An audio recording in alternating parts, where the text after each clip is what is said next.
Um, just to kind of get things rolling here. So, first of all, this is Brayden Curtis. Um, Brayden has been working with me since probably 2019. So it's been a long time, really. So I think he started as maybe a sophomore or junior in high school when we were at Pepio South.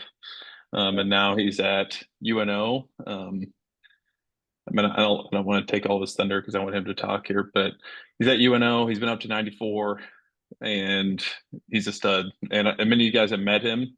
Um, and have met him through training. So when you guys go on Wednesday nights, you've worked with him. And the thing I like about Kurt is he's someone that he probably wasn't he wasn't always the most talented kid on his team, but he's definitely one of the hardest workers that I've ever had, and that is what made him as talented as he is now. So um, I just have a lot of respect for Kurt because he always worked super hard. He's always trying to figure things out and make tweaks. Um he's not afraid to like take risks in his training or try something new if he thinks it's going to make it better. But he's also willing to stick to his process and he's not just trying new things to try new things. Like he wants to make adjustments when they're needed, but he also knows like when to be patient with himself and when he needs to just stay consistent in order to get himself to the next level or stage of his development. So, Kurt, why don't you just kind of talk about? I want you to start by just kind of, well, obviously introduce yourself, but then just say like kind of how you went from, you know, where you're at with Papio South to where you are now. Yeah, for sure. Well, for those of you guys who haven't met me, my name's Brayden. Like Goldman said, I go to Omaha. I'm a redshirt junior. This is my fourth year, but I had a medical redshirt my sophomore year. I went to Southeast Community College. My first 2 years of college, a junior college in Beatrice. And so I got hurt my sophomore year there, so that's how I have an extra year of eligibility. But no, I think going back to Papio South, like Coleman said, I wasn't always the biggest kid. Like my freshman year, I was 5'3", a buck 20, and obviously, I mean, I got DH for. This is like not even talking about pitching, but I was so bad at hitting that I would play the field but not hit in the actual game. And so that just kind of motivated me internally. I mean, I was always kind of internally motivated, but I think going through that and going through the struggles and the adversity that I've had gone through, um, I think that's helped me a lot. And then just when I started working with Altman, just progressing. And then I think the biggest jump that I made was it would have been the winter of 2020, building up to my senior year. And that's when I'd committed to Southeast in the fall. And then I was probably 82 to 84 that fall. And then I got up to 88 in that spring. And so I think just working with Oldman and I think being consistent, that's the biggest thing with pitching and development. It's like you have to stick to a plan. You have to go one day at a time, get 1% better every single day. And I think that's what helped me a lot, and that's helped me where I am right now. So Sweet. So one of the questions I was going to ask, just kind of for the group, is, and you kind of already touched on this, but just one of the big, like, what are some of the biggest keys to your development? You mentioned consistency. Is there anything else that has really like taking you to the next level, or yeah, just what are the biggest things that have helped you develop into the person you are today? I mean, I think consistency is obviously the biggest thing, but obviously like taking knowledge from a bunch of different people. Like I have had pitching coaches in college who I've taken knowledge from and stuff on Twitter. Like I research everything on Twitter and like I'm a big nerd in that way and like mechanics and how guys throw. Like I watch a bunch of videos on how people throw. And I think just like kind of nerding out in that aspect, and always looking to get better, even if you're not in a catch play or in a bullpen, you could just be in study hall or at home looking up. It's like just different. I don't want to bring up a specific mechanical thing, but just working on something in your mind and then going to catch play or in a bullpen later that week and focusing on that. But I think just like always learning. You can't always, you're not smart enough. Like what am I trying to say? You never, You never have it all. That's yeah, what I'm trying to say. yeah, no, I mean, I was honestly the same way, and I'm still that way. And I've learned that the more that I learn, the less I know. Mhm. Which like I've been going down some rabbit holes lately, and Yeah, I'm like, wow, I don't really know anything. I feel like I know nothing about pitching sometimes. yeah, The yeah. more that I try and the more that I try and figure this stuff out. So, um, that's awesome. Other things would be like, what's some things that you wish you would have done differently, or just big lessons that you've learned? Maybe you've had to learn them the hard way, but what are some things you wish you would have done differently? It's a good question. I mean, I think obviously I've had a lot of adversity in my baseball career from injuries, and then even last year not going the way that I wanted it to go. But I think just the biggest thing that I've learned is just to not take baseball so seriously. It's like I think this fall is the best fall I've ever had, and like I just had fun. Like the biggest thing is just having fun, and if you throw a bad pitch, screw it, you have next pitch. Just next pitch mentality is like the biggest thing that I've learned. And an experience that I had this summer, I was able to go up to Duluth, Minnesota, and play in the Northwoods and kind of get away from Omaha. Like I'd always been in Nebraska. I went to college, or I went to JUCO in Beatrice. I went to college in Omaha, and so this was like my first getting away from home experience. And I think that just allowed me to kind of go on my own and do my own thing and meet a lot of great people. And I think that was the biggest thing, just having a lot of fun with that. And so, yeah, just not taking myself so seriously um, in baseball, but obviously like working and trying to I want to get better every single day, but not having my mind always focused on baseball is the biggest thing I think that has helped with my success. Right. I think one thing that, and you'd probably agree with this, is you take your training seriously, you take your preparation seriously, and then Yeah. when you get to the game, you trust all that work that you put in, Yeah. right? And that's when you just go out and compete and have fun, knowing that you did all the lifts, you did all the mobility, you did all the arm care, you were focused during your bullpen, you were focused in your pregame prep, and once you've done all that, you got nothing to worry about, and then you just go out and play. And Yeah. I think that's been a big unlock for you, which Sure. is cool. Yeah. The Um, results will kind of speak for themselves. Like you could have your best stuff and you could still get hit around and be broken bat singles, bloopers that fall, and just like that, your outing's done after 2 innings, and then you can sometimes have your worst stuff and have your best game. So it's not so much on focusing on the results, but just focusing on the process. Absolutely. Um, Advice you'd give to guys that are in high school right now. So everyone that else that's in here is all high school kids. Yeah, Well, some of them we got some 12 to 13 year olds, but the majority of us are in high school. So what's like the biggest piece of advice you could give them? I would say like, do you mean like just in general or like recruiting and? I think we'll get to the recruiting part because I have there's some questions from the crowd that I think we'll get to that. Yeah. So I think the biggest thing now is like everyone in high school wants just like instant gratification. I mean, everyone in baseball wants instant gratification. They want to throw 90 miles an hour right now. And like, even me, like I didn't throw 90 miles an hour until my sophomore year of college or my late freshman year, early sophomore year of college. Like I was a late bloomer. And I think, um, just having that in your mind, like, okay, at some point, like this hard work is going to pay off. And it might not be this spring, it might not be next fall, but I think just knowing that all the hard work that you put in is going to eventually pay off. I think that's like the biggest advice that I would have. If I could tell myself that going back to high school, then I would have made things a lot easier. just to be a little bit more patient with yourself. Yeah. Right. It's like you have to be patient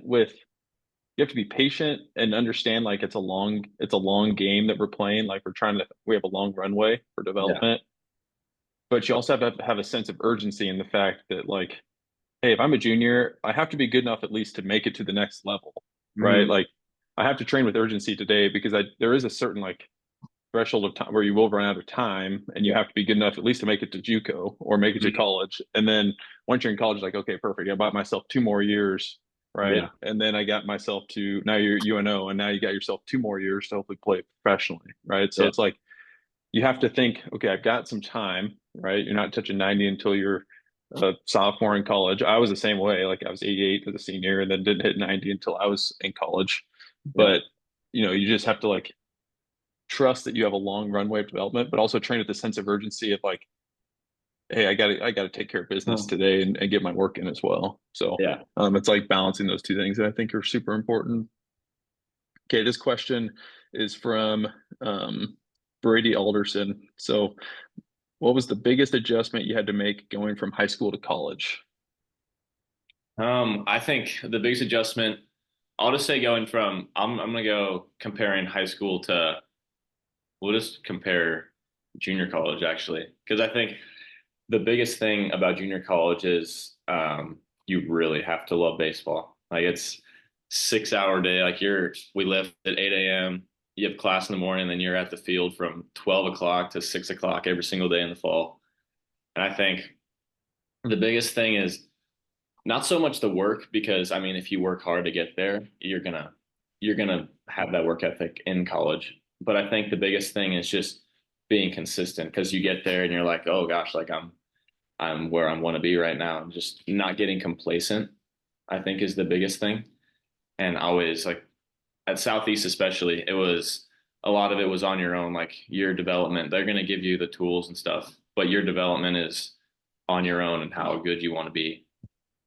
But I think, and then that's from like kind of the training side, but like the baseball side is like everyone's good. Like 1 through 9, like the worst team in our conference would have good hitters 1 through 9. So I think just the talent level, and obviously going from high school to Division 1, the talent level is always greater. But high school to JUCO, it might be like a little bit smaller.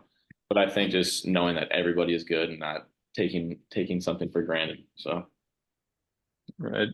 I like what you said about how like you find out if you love baseball or not. I mean, I remember my freshman year, I wanted my freshman fall. I was like, yeah, I think I'm gonna stop playing baseball oh because yeah, it's like so. It's just like it's just a different animal, and you can't really prepare for it. But you just got to weather the storm. yeah, And once you get through it, you kind of like you're just trying to figure things out. And once you get through that freshman fall, it's fine and it's awesome. It's just yeah, it's tough. It is tough. And I tell guys all the time, like college baseball is not for everyone. And it's okay if you don't want to play college baseball. Because if you're playing for another reason, like if you're playing because dad wants you to play college baseball, or you feel like you feel obligated to play, it's gonna be a miserable experience and yeah. it's just not worth it. So Yeah. but if you love it, I wouldn't trade my experience for anything. Oh, for So sure. Me neither. um this question is, what's the best piece of advice for self-doubt about if you're good enough to play at the next level or not? I think So, no good. eliminating the fear of failure is the biggest thing. Like you hear a lot of college football coaches talk about how they don't want their guys to play with the fear of failure. And I mean, obviously, at that level or at any level, like you're gonna fail before you can succeed. Like there's rarely any time where you're always succeeding. Like you're gonna have obstacles, you're gonna face adversity before you have success. So I think just being able to go through those moments and still being able to have the work ethic and going back to consistency, I think is the biggest thing. Just being consistent. Yeah, I agree. I think a lot of confidence just comes from physical and mental preparation. And so just like daily putting in the work, no regrets because you put in the work, I think will eliminate a lot of that. Mhm. And I think it's possible. Honestly, I think if anyone wants to play college baseball, I think there's a place for you. I really do. Like just knowing what I know and seeing what I've seen, I think literally anyone can play if they really want to do it. Sure. Okay, I mean, those are the big ones that I have. Are there any questions? You guys can throw them in the chat. You can take yourself off mute, but don't be afraid to ask. Kurt's an open book. Anyone got anything?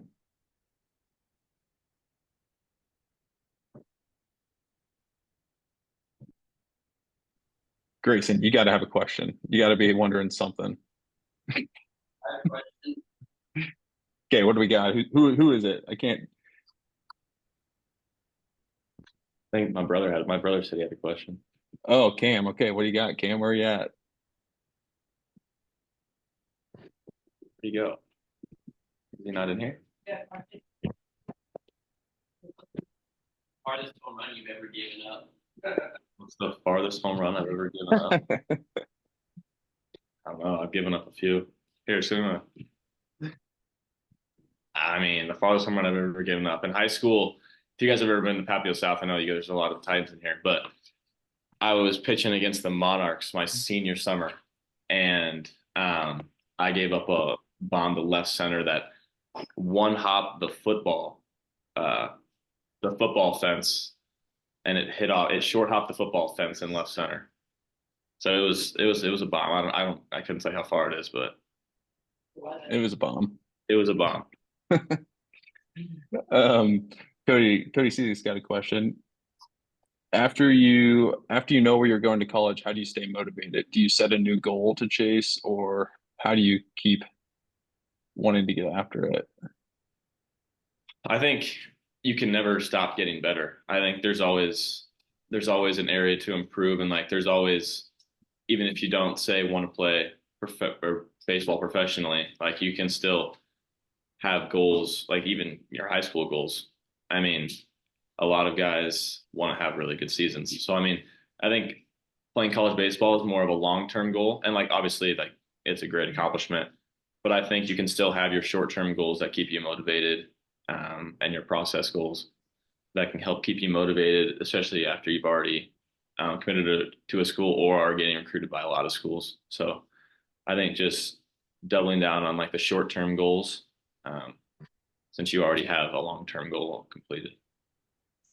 Right. What was the one thing that you said about what the level of play is like in college? Oh, Everyone's good, right? everyone 1 through 9, everyone's good. Right. So, like, you're still thinking, like you said, long term. Like, you want to be prepared to play at that next level when you're there, right? You don't want to just like roll in and be the same guy you were in high school because that's not going to work. I No. remember like when I committed, I was honestly more nervous because I was like, oh boy, here we go. Like, I Yeah. got to be ready for a senior in college who's like 22, has been lifting for the last 4 years and is way more prepared for the college game than I am, right? And so, if anything, once you're committed to college and you sign on the dotted line and you know where you're going, it's like the level of expectation for the amount of work that you need to put in actually increases, Yeah. right? Because you're not only playing for that season, but now you're playing to prepare yourself for down the road as well, knowing like how good those guys are and how good you need to continue to be and push yourself. So I think that in itself should be motivating. Yeah. And kind of put yourself like if you kind of when you go and you're going somewhere, like people know that you're going there. So like you're kind of in a spotlight, more of a spotlight than say someone who is just playing high school baseball and is just done. So I think knowing that um, you have a spotlight on you at all times and people know that, oh, like this guy is going to play college baseball. I think that's also another thing to think about when you're going about like your daily work and even like in a game. How do you balance out the academics with sport in college? That's a good question. I at UNO You we find have a friend who's a lot smarter than you. yeah we can do that for sure. It's kind of nice. A lot of my teammates are in my classes, so we kind of bounce ideas off each other. But but no, I think honestly, like all at UNO, I mean, even at Southeast, like our counselors were really good, and like your support staff that you have at your school is going to be good, and um, even if you're struggling, like yeah, tutors, yeah, that's a great one, Cam.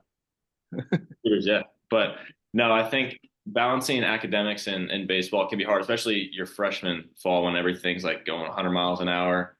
Um, I think, yeah, just being able to lean on your teammates and um, the support staff that you have at that school is just the biggest thing.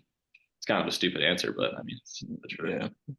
I mean, I remember like my freshman year, we had 10 hours of study hall that we had to go to. Yeah.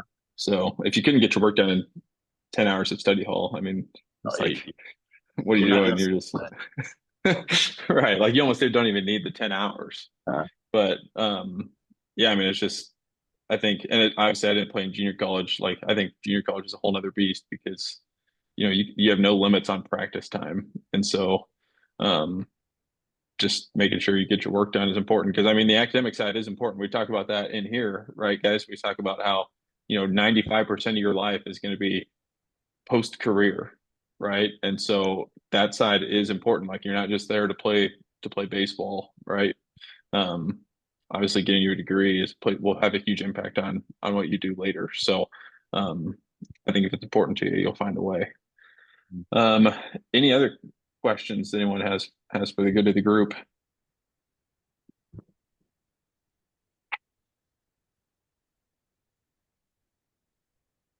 Kurt, one thing I got for you is what's something you're working on this off season? Like, what's a big thing that you feel like you need to focus on in order to be ready for the spring? Um, I think not. I mean, it's not necessarily um, a baseball like a mechanical or like a physical thing. I think it's just not being complacent because I think this fall I had a lot of success, um, and it'd be really easy for me to be like, oh, I'm just gonna kind of go with the flow and go through the motions.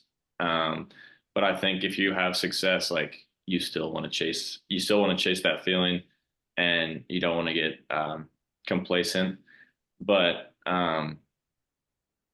honestly, the biggest thing is, I mean, obviously, I still want to increase velocity and throw good stuff, but yeah, I think the biggest thing is just not getting complacent after having success like I had this fall. Like it?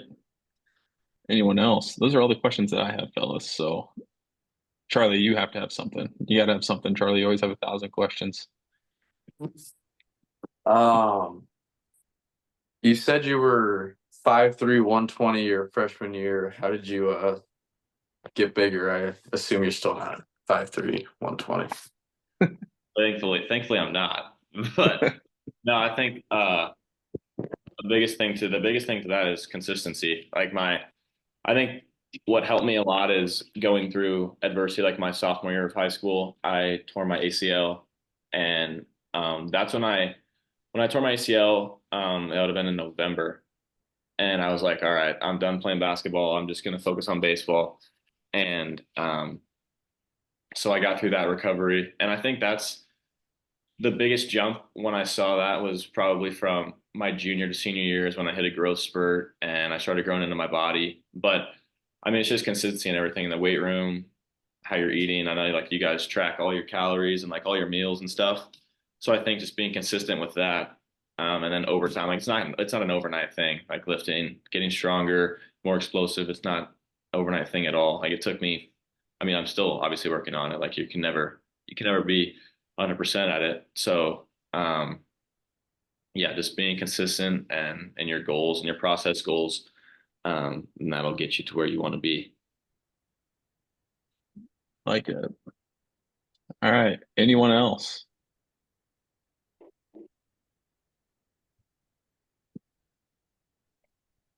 Okay. Well, fellas, I appreciate you, Kurt. We appreciate you coming on and answering questions.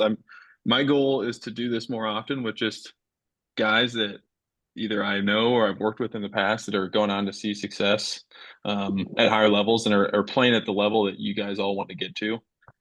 So, so I don't know how often that's going to be and who yet exactly. I have some guys ideas in mind, but I'm hoping I can bring in some more kind of guest speakers for you guys because I think it's really valuable when we hear from guys who have been where we all want to go. And so Kurt, we're super thankful for that. Nate.